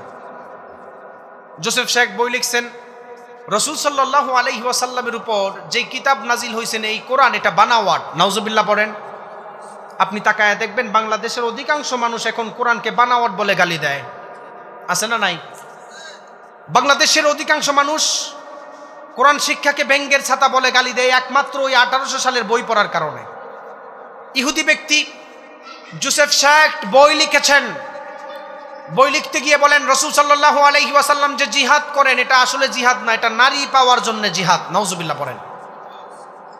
ইহুদিরা বই লিখছেন। আমার কথা হচ্ছে কোন মানুষ যদি ইহুদি খ্রিস্টানদের বই পড়ে মাদ্রাসা শিক্ষাকে ব্যঙ্গ করে কোরআনকে তুলনা করতে চায় তার ঈমান থাকবে না, ঠিক কিনা বলেন? কোরআন সারা পৃথিবীর মধ্যে সবচাইতে দামি হওয়ার অন্যতম একটি কারণ হচ্ছে এই কোরআন আল্লাহ এমন ভাবে নাজিল করেছেন এই কোরআনের মধ্যে কোনো ভুল ধরার চান্স নাই। সুবহানাল্লাহ পড়েন। এটা তথ্য দিয়ে যাই। ফেরাউনের কথা আল্লাহ তাআলা কোরআনুল কারীমের 114টা সূরার মধ্যে 44 সূরাতে আনছেন। কয় সূরাতে? এখন তো আপনারা কথা বলতেছেন না। 44 সূরাতে আনছেন। ফেরাউনের কথা 114 সূরা থেকে 44 সূরাতে আনছেন। এর মানে মনে হয় ফেরাউন আল্লাহর ওলি। কি বলেন? কোরআনুল কারীমের 6266টা আয়াত নয়, ভালো করে বুঝেন। কোরআনুল কারীমের 6236টা আয়াতের মধ্যে আল্লাহ তাআলা 532 আয়াতের মধ্যে ফেরাউনের কথা আনছেন। এর মানে মনে হয় ফেরাউন ভালো মানুষ। ফেরাউন ভালো মানুষ না। আমাদের প্রশ্ন হচ্ছে কোরআনুল কারীমের 114টা সূরার মধ্যে আল্লাহ তাআলা কেন 44 সূরার মধ্যে ফেরাউনের কথা আনলো? আমাদের কথা হচ্ছে 6236টা আয়াতের মধ্যে 532 আয়াতের মধ্যে আল্লাহ ফেরাউনের কথা কেন আনলো? ফেরাউন মারা যাওয়ার পরে 3116 বছর পর ফেরাউনের লাশ দুনিয়াতে খুঁজে পাইছেন। কয় হাজার বছর পরে? 3116 বছর পর। ফ্রান্সের প্রেসিডেন্ট ফ্রান্স ওয়ামিত্রার আন্ডারে ছিল প্রফেসর ডক্টর মরিস বুকাইলি। উনি কোরআন রিসার্চ করে দেখেন 6236টা আয়াতের মধ্যে 532 আয়াতের মধ্যে ফেরাউনের কথা বলা। 3116 বছর পর ফেরাউনের লাশ খুঁজে পাইল, তার ভিতরে ঢুকছে। ফেরাউন তো মারা গেছে অনেক বছর আগে, কোরআন কিছুদিন আগে নাজিল হয়েছে। কই থেকে এই তথ্য আসলো? কোরআনে ভুল ধরা সম্ভব? কি বলেন আপনারা? কোরআনে ভুল ধরা সম্ভব? সম্ভব না। উনি প্রেসিডেন্ট ফ্রান্স ওয়ামিত্রাকে বললেন, আল্লাহ তাআলা কোরআনে বলছেন ফেরাউন পানিতে বইরা মারা গেছেন, আপনি তাড়াতাড়ি কাজ করেন, ফেরাউনের লাশকে মিশর থেকে প্যারিসে আনেন, আমি প্রত্নতাত্ত্বিকভাবে গবেষণা করতে চাই। কেন আপনাদেরকে বললাম কোরআনের মধ্যে ভুল ধরার কোনো চান্স নাই? আমাদের সমাজের মানুষগুলি কোরআন পড়তে চায় না। আমাদের সমাজের মানুষ কোরআনের মধ্যে ভুল ধরার চিন্তা করে, আপনি জানলে অবাক হবেন। কোরআনুল কারীমের 6236টা আয়াতের মধ্যে 532 আয়াতে রব্বুল আলামিন ফেরাউনের কথা বলেছেন। 114টা সূরার মধ্যে আল্লাহ 44 সূরার মধ্যে ফেরাউনের কথা বলেছেন। ফেরাউন মারা যাওয়ার পরে 3116 বছর পর আল্লাহ তাআলা ফেরাউনের লাশকে দুনিয়ার মধ্যে প্রকাশ করেছেন। প্রফেসর ডক্টর মরিস বুকাইলি তথ্য জানার পরে তিনি অবাক হয়ে গেলেন, কোরআনের মধ্যে এই তথ্য আসা মানে মনে হয় কোরআনে ভুল ধরা সম্ভব। উনি কোরআন রিসার্চ করে দেখলেন কোরআনের মধ্যে কোনো ভুল নাই। উনি কোরআনকে ফ্রান্সের ভাষায় ট্রান্সলেট করে কোরআনের মধ্যে কোনো ভুল ধরতে পারেন নাই। উনি চিন্তা করলেন ফ্রান্সের ভাষায় যেহেতু কোরআনের মধ্যে ভুল নাই, উনি ইংলিশ ভাষায় কোরআনকে ট্রান্সলেট করলেন। ইংলিশ ভাষায় কোরআনকে ট্রান্সলেট করে কোরআনের মধ্যে ভুল ধরতে পারে নাই। উনি মনে মনে চিন্তা করলেন আরবি ভাষা শিক্ষার প্রয়োজন। প্রফেসর ডক্টর মরিস বুকাইলি মনে মনে চিন্তা করলেন আরবি ভাষা শিক্ষার প্রয়োজন। আরবি ভাষা শিক্ষার জন্য সৌদিতে চলে যায়। তিনি ইংলিশ ভাষায় কোরআনের মধ্যে ভুল না ধরতে পারে সৌদি আরবে গিয়ে আরবি ভাষা শিখলেন। আরবি ভাষা শিক্ষার পরে তিনি তাকায়া দেখলো আসলে কোরআনের মধ্যে কোনো ভুল নাই। আমি প্রফেসর ডক্টর মরিস বুকাইলির জিন্দেগির মধ্যে ভুলের অভাব নাই। ওই জমানার বিখ্যাত surgeon professor doctor Morris Bucaille শুধু ফেরাউন নিয়ে রিসার্চ করে ইসলামের ছায়াতলে চলে এসেছেন। সুবহানাল্লাহ। শুধু ফেরাউন নিয়ে তথ্য নিয়ে। আর আপনাকে আল্লাহ আমাকে বানাইছেন, আপনাকে বানাইছেন দুনিয়াতে ইবাদত করার জন্য। আপনি তো বুঝেন না। যেহেতু বসছেন, আসেন একটা নতুন তত্ত্ব আপনাদেরকে শিখাই দেয়া যায়। আমাদের দুনিয়ার একটা পরিসংখ্যান আমরা জানি, আমাদের জিন্দিগির একটা হিসাব জানি। আমি চ্যালেঞ্জ করে বলে যাই, বাংলাদেশের কোনো আলেম এই তথ্য আপনাদেরকে দিছে কিনা জানি না। সবাই বলেন, মৃত্যু থেকে একটা মানুষের জিন্দিগি যদি 60 বছর হয়, মনে করেন ধরলাম 60 বছর, কয় বছর? আজকে রাজশাহীর এই ওয়াজ থেকে আপনি রাতের বেলা ঘুমাবেন আর চিন্তা করবেন হুজুর কি কথা বলে গেল। একটা মানুষ দুলনা থেকে মৃত্যু পর্যন্ত যদি 60 বছর জিন্দিগি হয়, কোনো মানুষ দুলনা থেকে মৃত্যু পর্যন্ত 60 বছর জিন্দিগিতে যদি প্রতিদিন একটা কাজ 1 ঘন্টা কন্টিনিউ করে, তার জিন্দিগি থেকে 2.5 বছর চলে যায়। কয় বছর?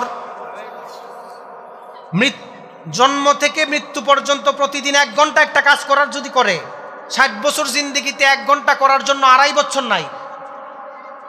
এই পরিসংখ্যান অনুযায়ী কোনো মানুষ দুলনা থেকে মৃত্যু পর্যন্ত প্রতিদিন সুস্থ থাকার জন্য 8 ঘন্টা ঘুমানোর প্রয়োজন।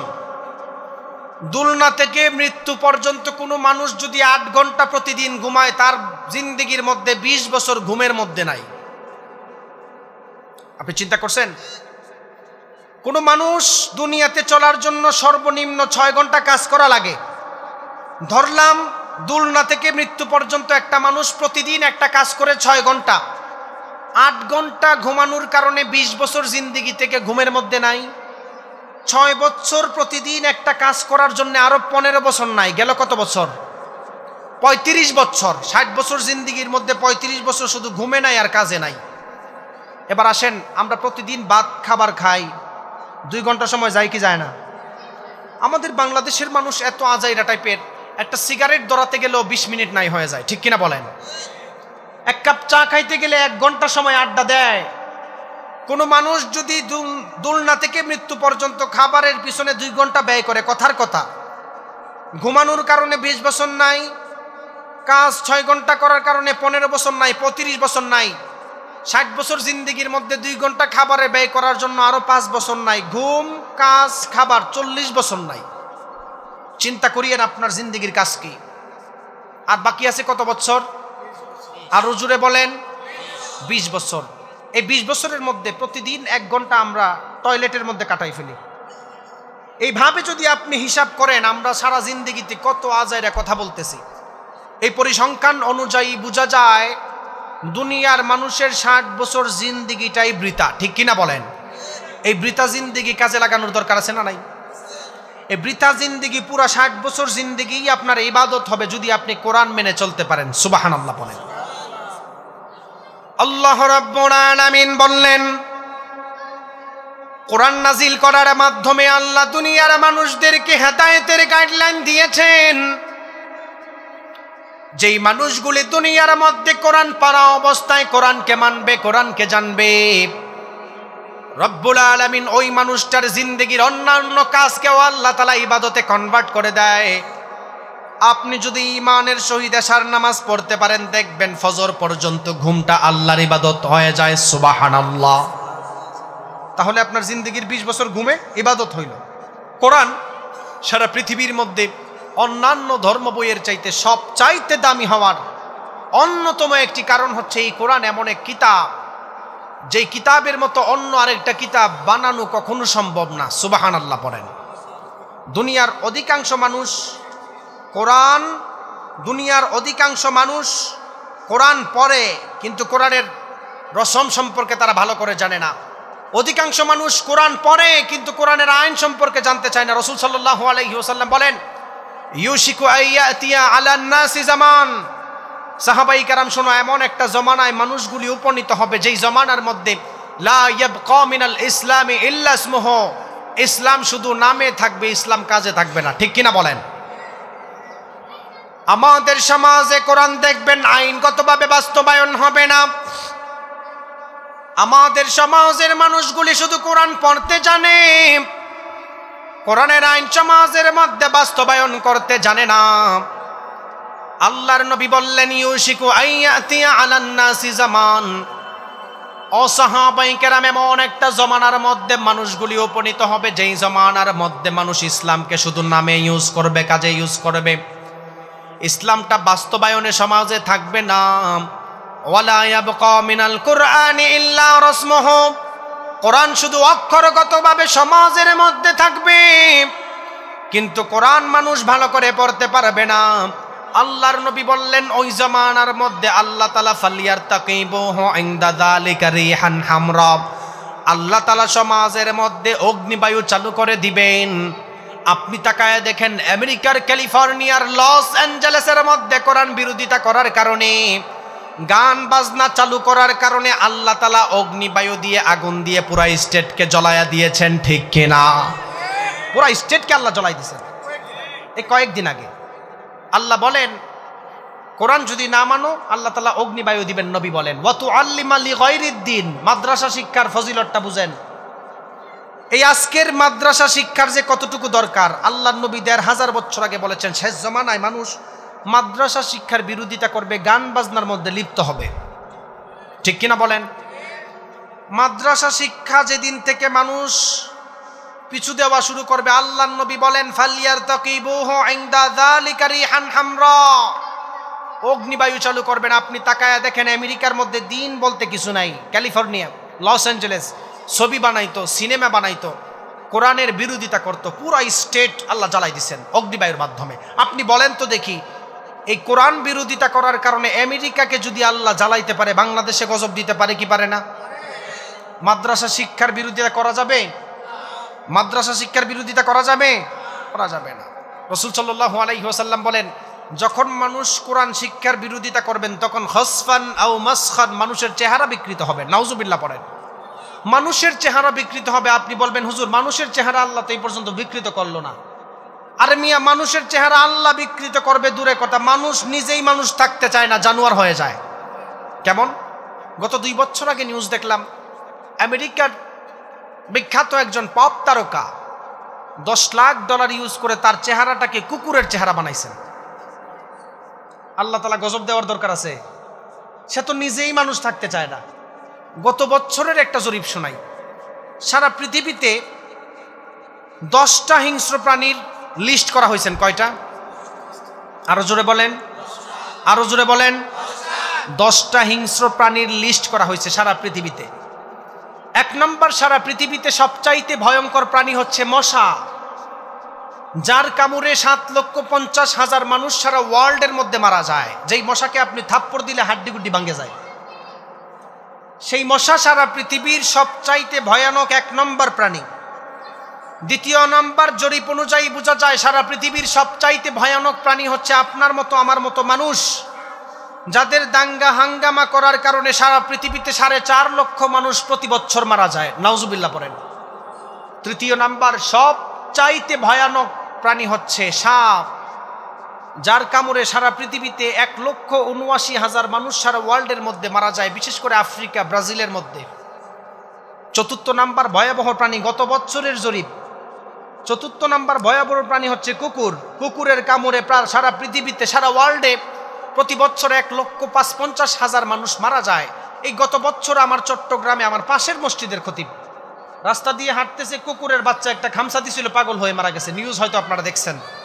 আপনি জানলে অবাক হবেন, আধুনিক দুনিয়ার মানুষদের ব্যাখ্যা অনুযায়ী পৃথিবীর সবচাইতে ভয়ানক প্রাণী মশা। আমার কোনো দুঃখ নাই, আল্লাহ তাআলা কোরআনুল কারীমের মধ্যে আয়াত নাজিল করেছেন, ওয়াত-তিনি ওয়াজ-জাইতুন ওয়া তুরি সিনিনা ওয়া হাযাল বালাদিল আমিন।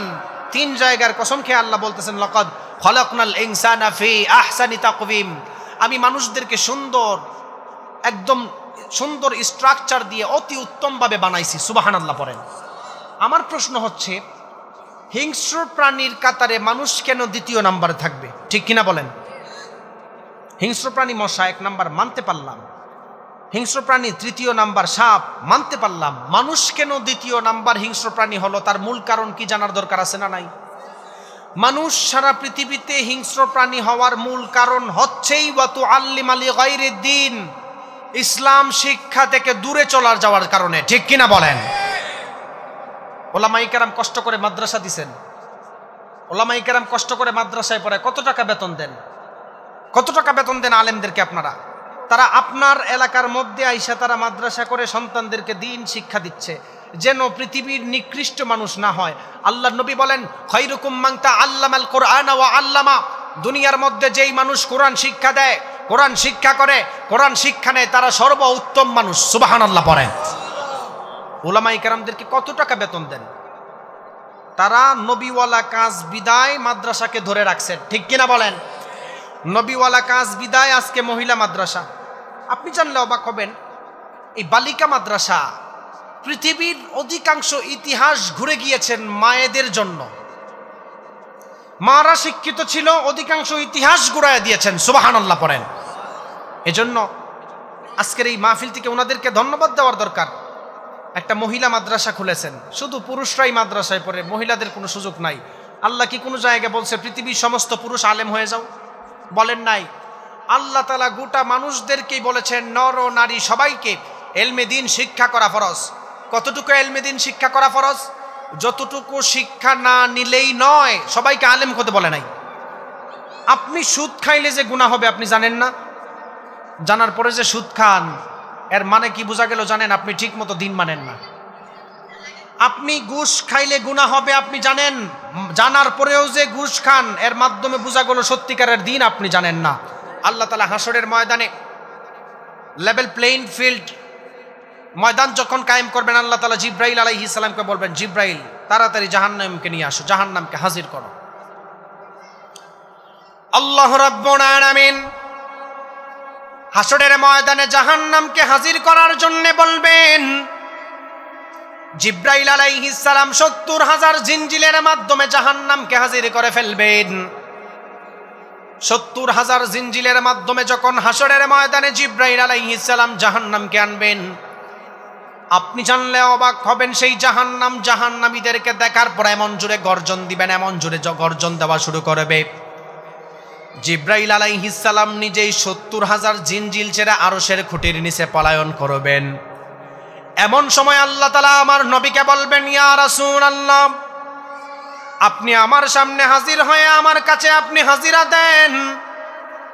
আমার নবীকে বলবেন, গো আল্লাহর নবী, একটা পেয়ালা নেন, এই পেয়ালার মধ্যে যেই পানি রয়েছে আপনি জাহান্নামের উপর ছিটা দিন। আল্লাহর নবী বলবেন, গো আল্লাহ, এটা কি দুনিয়ার মধ্যে হাউজে কাউসারের পানি নাকি? আল্লাহ তাআলা বলবেন, এটা হাউজে কাউসারের পানি নয়।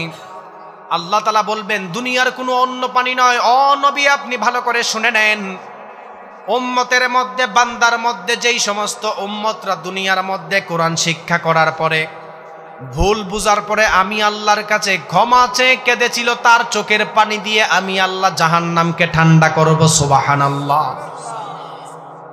কোরআন বুঝার পরে যারা আল্লাহর কাঠগড়ায় তওবা করছেন রাতের অন্ধকারে, আল্লাহ তাআলা কুদরতি হাতের মাধ্যমে কুদরতি ভাবে তার চোখের পানি আল্লাহ তাআলা জমিনে ফেলতে দেন, তুলে নেয়। সুবহানাল্লাহ পড়েন।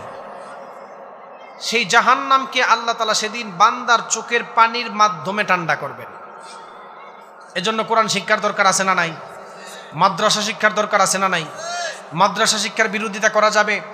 আমার কথায় যদি কেউ কষ্ট পান, ক্ষমার নজরে দেখবেন, দোয়া হবে সবার জন্য। আল্লাহ তাআলা সবাইকে কবুল করুন। জি বাবা, এখন কি গজল গাবে এত রাত্রে? আচ্ছা, কি গজল শোনাবো? আপনি একটু দুই লাইন বলেন। জি জি জি, আচ্ছা আচ্ছা, ঠিক আছে। দোয়া থাকবে, ইয়াং হুজুর খুব পছন্দ, আমরা আবারও নিয়ে আসবো ইনশাআল্লাহ। ইনশাআল্লাহ ইনশাআল্লাহ। আল্লাহ। আচ্ছা, একটা সংক্ষেপে একটা গজল গাই, বিদায় নিব ইনশাআল্লাহ। বসেন সবাই, বসেন, চুপ করে বসেন।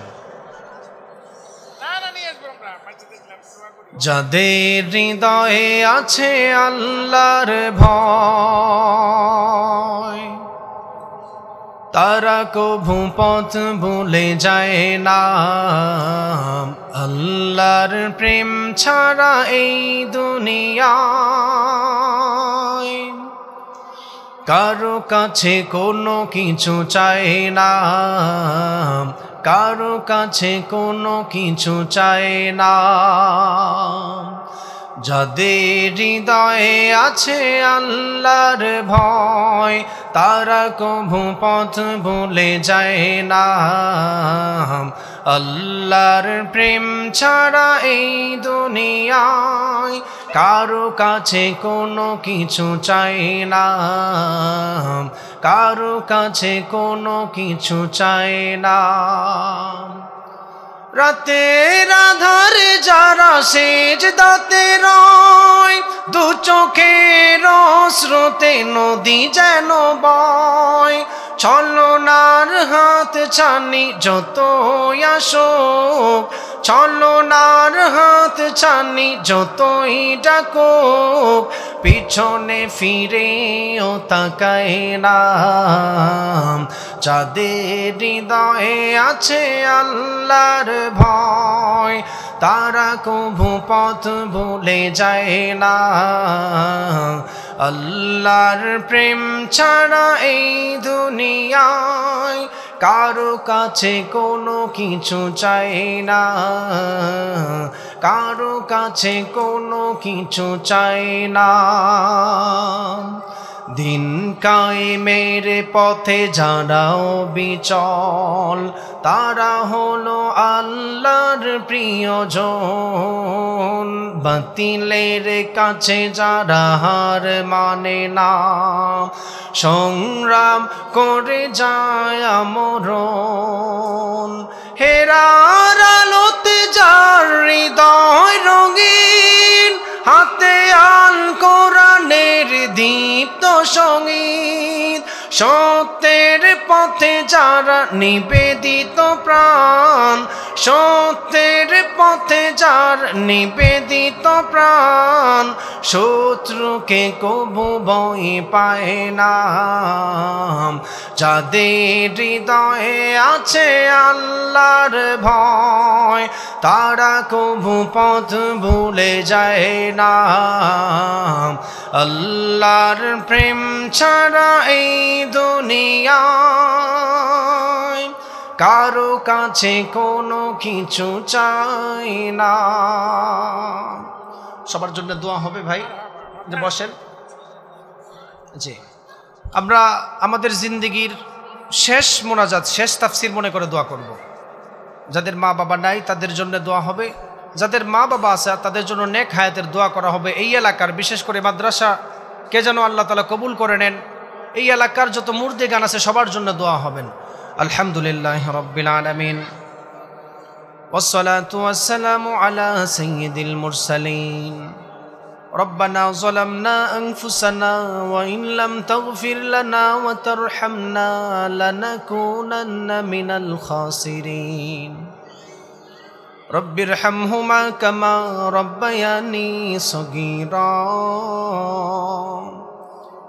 رب ارحمهما كما ربياني صغيرا أفوض أمري إلى الله إن الله بصير بالعباد اللهم إني ظلمت نفسي ظلما كثيرا ولا يغفر الذنوب إلا أنت فاغفر لي مغفرة من عندك وارحمني إنك أنت الغفور الرحيم আয় রব্বুল আলামিন, ইয়া আল্লাহ, জিন্দেগির জানা ও জানা সমস্ত সগীরা কবিরা সব গুনার উপর তওবা করলাম। আয় আল্লাহ, দয়া করে তুমি আমাদের জিন্দেগির সব গুনাহগুলি মাফ করে দাও। আয় রব্বুল আলামিন, ইয়া আল্লাহ, আমরা যারা তওবা করেছি মৃত্যুর আগ পর্যন্ত এই তওবার উপর অটল থাকার তৌফিক দান করো। ও মালিক, অনেক মুরব্বী অনেক মা বোনদেরকে নিয়ে তোমার দরবারে হাত তুলেছি। আয় আল্লাহ, দয়া করে তুমি নুজুলের রহমতের সময় আমাদের কাউকে খালি হাতে ফিরাইয়া দিও না। আয় রব্বুল আলামিন, ইয়া আল্লাহ, আমরা কে কোন নিয়ত নিয়ে হাত তুলেছি তুমি জানো। ও মালিক, কে কোন পেরেশানি নিয়ে তোমার দরবারে হাত তুলেছে তুমি জানো। আয় আল্লাহ, কে কোন অভাব অনটন নিয়ে তোমার দরবারে হাত তুলেছে তুমি জানো। আয় আল্লাহ, কে কোন পেরেশানি নিয়ে তোমার দরবারে হাত তুলেছে তুমি জানো। ও আল্লাহ, দয়া করে তুমি আমাদের জিন্দেগির সমস্ত অভাব অনটন তুমি দূর করে দাও। আয় রব্বুল আলামিন, ইয়া আল্লাহ, আমাদের জিন্দেগির সমস্ত পেরেশানি থেকে তুমি আমাদেরকে হেফাজত করো। আয় আল্লাহ, অনেকে ঋণের বোঝা নিয়ে তোমার দরবারে হাত তুলেছে, ঋণ থেকে মুক্তি পাওয়ার তৌফিক দান করো। আয় রব্বুল আলামিন, ইয়া আল্লাহ, বিশেষ করে আজকে আলিপুর দারুল কুরআন নুরানিয়া বালিকা মাদ্রাসাকে তুমি কবুল করে নাও। আয় আল্লাহ, যারা আয়োজন করেছেন তাদেরকে তুমি কবুল করে নাও। আয় রব্বুল আলামিন, ও মালিক, আমরা যারা হাত তুলেছি আমাদের যাদের আত্মীয় স্বজন অন্ধকার কবরে আছে তাদেরকে তুমি মাফ করে দিয়ে জান্নাতুল ফিরদাউস দান করো।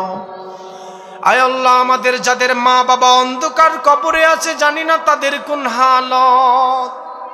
আয় আল্লাহ, দুনিয়াতে যাওয়ার সিরিয়াল নাই, দুনিয়াতে আসার সিরিয়াল আছে, যাওয়ার সিরিয়াল নাই।